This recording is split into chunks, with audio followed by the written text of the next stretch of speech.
There comes a moment when someone who has been carrying far too much for far too long finally sits down.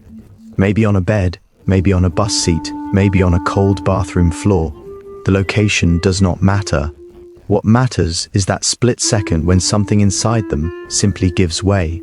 Not dramatically, not with some cinematic meltdown. More like a quiet bridge that has been overloaded for years finally folding in on itself. No crash, no scene, just a soft internal collapse that whispers, "I cannot hold all of this anymore." Anyone who has lived through real emotional weight knows exactly what that feels like. You do not realize you have become that person, the one who has endured too much, until life forces you to see it clearly. Then someone looks at you and asks, "Why are you so calm about things that should upset you?" But they do not understand. It is not calm. It is not peace. It is the numb, worn-out quiet your mind creates after running emotional marathons with no finish line.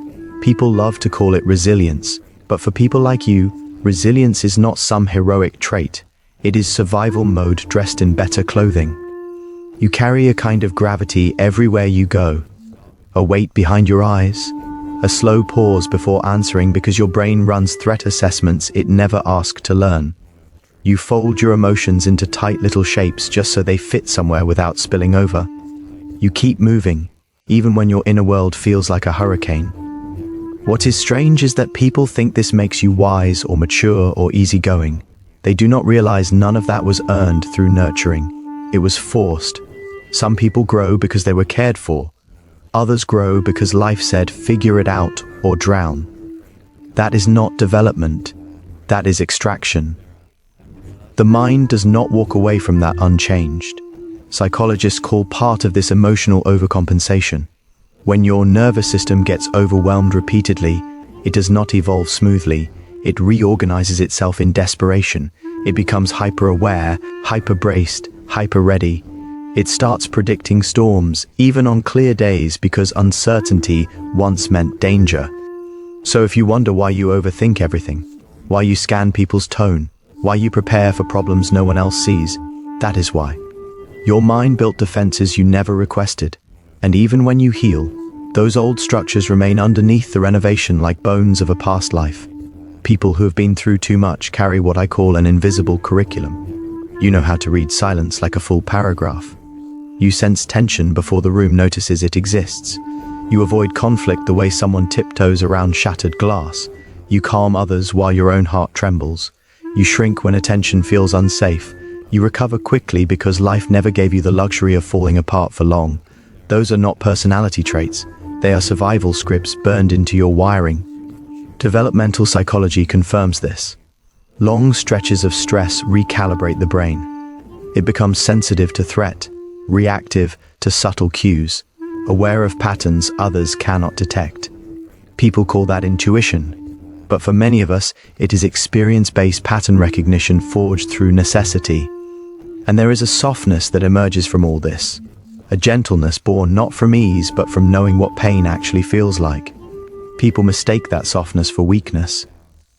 But if you have lived through real heaviness, you know softness is a battle scar, not a flaw. It means life taught you empathy the hard way. It means you learned everyone carries something they never say aloud. That is why you comfort others so naturally. But the truth is, most people do not realize you were never really comforted yourself. You understand people in ways most never will, because you have been forced to understand yourself on a level far beyond average. You give warmth because you have lived through chapters colder than winter in an empty house. You hold space for others because you remember exactly what it felt like when no one held space for you.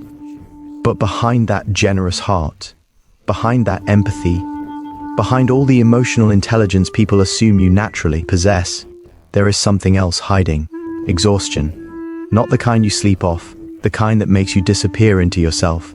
The kind that makes you shut down, not because you want to, but because you have carried too much for too long. It is exhaustion that rest cannot fix. It is healed only when someone finally understands you, and most people do not. You become the person who holds everyone else together except yourself. The one who talks someone through their storm but cannot admit when you are drowning. The one who offers clarity but sits with your own unanswered questions. Not because you distrust people, but because your mind learned early that relying on others was unpredictable. And unpredictability for someone who has been through too much feels like the first step toward chaos. People wonder why you become so emotionally independent that it resembles isolation. The answer is simple. Independence became your armor, not confidence, protection, a shield, the safest setting in a world that taught you repeatedly that safety was never guaranteed. So you learned to self-soothe, self-analyze, self-correct, self-carry, not because it was empowering, but because you had no other option. Once that pattern forms, the outside world only sees the polished version. Capable, calm, grounded. But your inner world knows you are tired, sensitive, and constantly holding yourself together with emotional duct tape. This double life shapes your psychology in ways most people never notice. You become a walking contradiction. Open but guarded, caring but detached, present but distant, hopeful but careful, emotionally deep but selectively expressive. You do not avoid vulnerability because you hate it. You avoid it because vulnerability has historically cost you something. Disappointment, misunderstanding, imbalance. You learned early that vulnerability was not a shared moment, it was a gamble. So you open slowly, carefully, one layer at a time, not to manipulate, but to protect the parts of you life already scraped raw. But here is the part nobody tells you. Nothing about you is broken. Not your caution, not your depth, not your emotional reflexes. Every reaction you have makes sense from the life you have lived. Psychological adaptation is not a flaw. It is the mind rewriting its rules to survive long enough to grow. When someone has lived through too many difficult chapters, their story becomes complex. Their emotional range deepens. Their inner world becomes layers most people will never see. And despite all the exhaustion, all the quiet injuries, there is something strangely beautiful about the psychology of people who have been through too much. They love quietly, but they love deeply. They appreciate small kindnesses more than grand gestures. They notice details others walk past. They cherish peace because they know what chaos sounds like at full volume. They value honesty because they have paid the price for pretending. But the most remarkable thing they carry is this: they keep going no matter what. Even when their chest feels heavy, even when their mind feels worn, even when the future looks uncertain, they keep moving not because they are invincible, but because they have already been broken before and still manage to rise.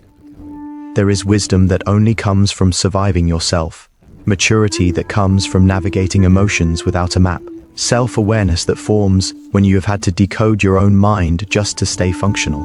People who have been through too much carry all of this like chapters of a book they never planned to write. But here is the most hidden truth. Underneath the armor, underneath the depth and survival instincts, there is still a part of them that wishes life had been softer. Not perfect, just gentler. A life where they did not have to grow up so fast. A life where their nervous system was not built like a smoke detector. A life where strength was not a requirement.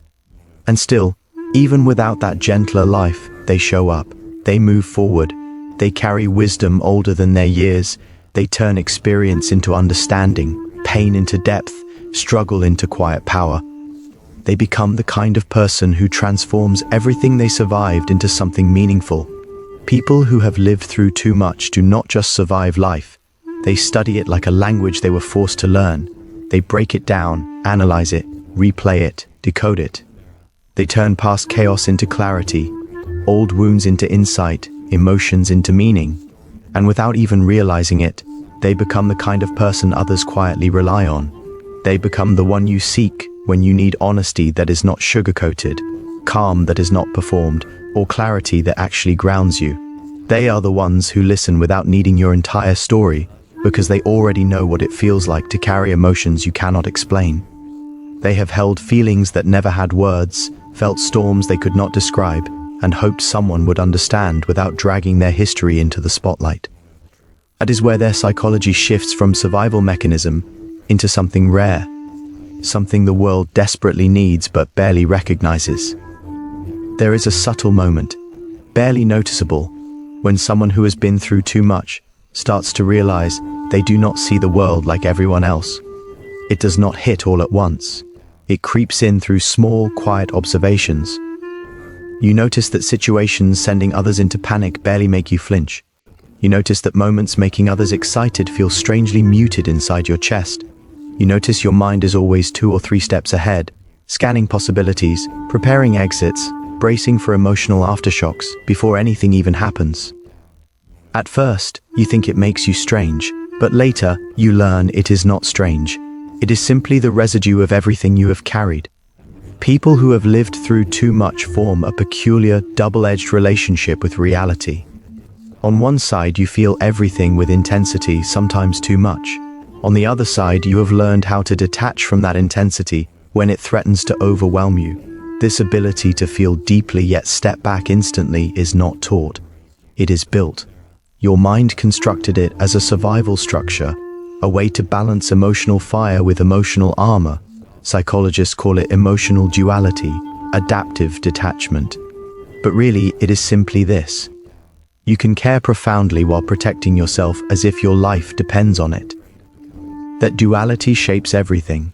You become someone who hesitates before happiness, someone who questions comfort, someone who mentally whispers, "Is this real?" even when things are going well.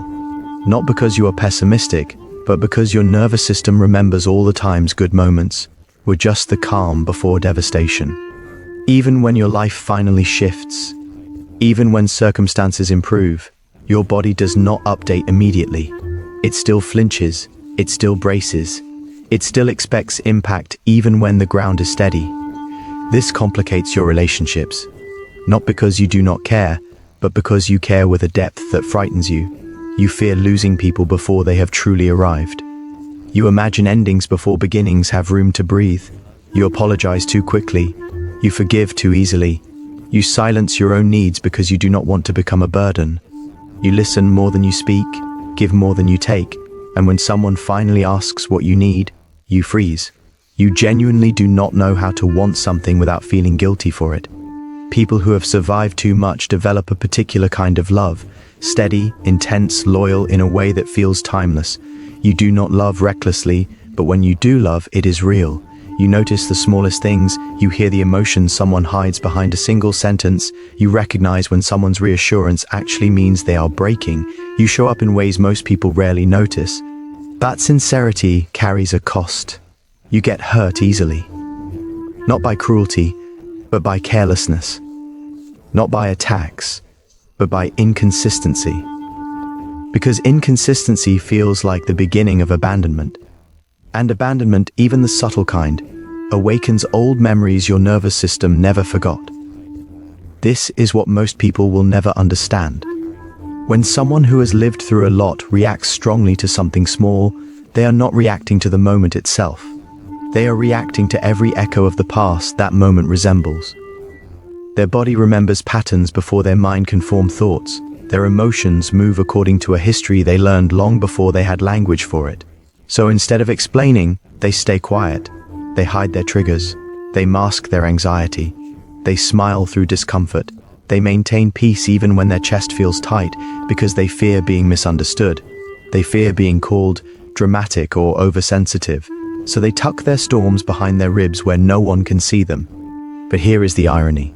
These same people become emotional anchors for nearly everyone around them. They offer perspective, grounding, clarity. They are the ones others trust with their rawest fears. And they hold those emotions carefully, compassionately, without judgment, because they understand in a way that transcends logic. They became emotionally fluent before they were ready, and that fluency gives them almost X-ray vision. They see through masks instantly. They detect when someone's energy shifts. They notice tension everyone else dismisses as nothing. They know exactly when reassurance is actually a cover for falling apart. They read emotional currents like instruments tuned to the slightest vibration. That is the dual curse.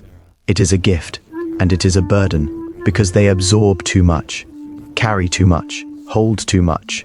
They become healers without intending to. And healers, if they do not learn to protect themselves, eventually burn out. Here is the truth. People who have lived through too much do not crash with dramatic meltdowns. Their exhaustion slips in quietly, like a dimmer switch lowering their light. Their responses get shorter. Their laughter loses its spark. Their entire presence softens as if they are trying to fade into the background without anyone noticing. When someone asks if they are okay, they offer that practiced smile and say they are fine. But that is a lie they use because explaining the hurricane inside them feels impossible, or worse, like a burden. They do not want pity. They do not want confusion. They do not want to relive the chaos by putting it into words, so they carry it. All of it. But beneath that silence sits a kind of strength most people cannot imagine. Not the flashy, inspirational kind, quiet endurance, the kind that keeps showing up even when life has not shown up for them. These are people who have survived emotional winters without protection, rebuilt themselves from rubble more than once, walked through storms with nothing but determination. From all that, they develop resilience that looks ordinary on the outside, but hits like steel on the inside. They wake up when they would rather disappear. They try again when the past taught them not to. They trust again, love again, even when every scar warns them to stay guarded. Because no matter how much they have endured, they still crave connection. They still want softness. They still want a life where strength is not their default mode. What truly shapes their psychology is not hope alone. It is relentless reflection. They do not just experience pain, they dissect it. They turn chaos into clarity, heartbreak into growth, memories into meaning. That alchemy creates a worldview both fragile and powerful. Fragile because the wisdom grew from wounds, powerful because it gives them depth most people never reach. They see emotions in layers. They understand everyone carries a story. They forgive not because they are weak, but because they understand the machinery behind human behavior. They know hurt people sometimes hurt others. They know boundaries matter, but compassion remains essential. Yet there is something deeper, almost invisible. They carry grief for the versions of themselves they had to bury. The version that trusted without hesitation, the one unafraid of uncertainty, the one that moved through life unarmored. Losing those versions did not shatter them, but it reshaped them in ways that appear as quieter thoughts, careful movements, deeper appreciation for small moments, a peaceful morning, an honest conversation, a safe presence. Those tiny things feel sacred because they have lived through chapters where nothing felt safe. Still, they grow, slowly, quietly. They learn boundaries instead of walls, worth instead of guilt, regulation instead of emotional flooding. They learn to distinguish between instinct and trauma. Then, inch by inch, they open again, not recklessly, but courageously. Because people who have been through too much are not defined by their pain. They're defined by what they chose to build afterward. They carry scars, but also insight. Pain, but also compassion. Memories, but also hope. The deeper they understand themselves, the clearer it becomes. They are not fragile, not broken, not damaged. They are adaptive, intuitive, emotionally complex in a world that often rewards numbness. Their mind is not a battlefield. It is a testament, proof of everything they survived, everything they learned, everything they became when life refused to be gentle. Here is the truth that resonates deepest. Someone who has been through too much has the potential to become a lighthouse, not because they shine constantly, but because they know what darkness feels like. They guide, not by preaching, but by existing. Their presence feels like direction, like warmth, like clarity.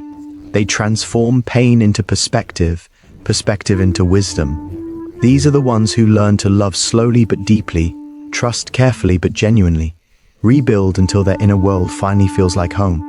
And if you are one of those people, if you have carried too much, felt too intensely, survived too many emotional earthquakes, then hear this clearly. Nothing about who you became was accidental. It was not weakness. It was not random. It was evolution. Emotional intelligence born from survival. And now you are someone who can build a future gentler than your past. Someone who can break old patterns. Someone who can choose love without losing yourself. Someone who can embrace softness without fear. Someone whose strength is no longer just a reflex, but a peaceful, intentional expression of who you are becoming. You did not just go through too much. You grew through it. And that growth is your quiet, undeniable power.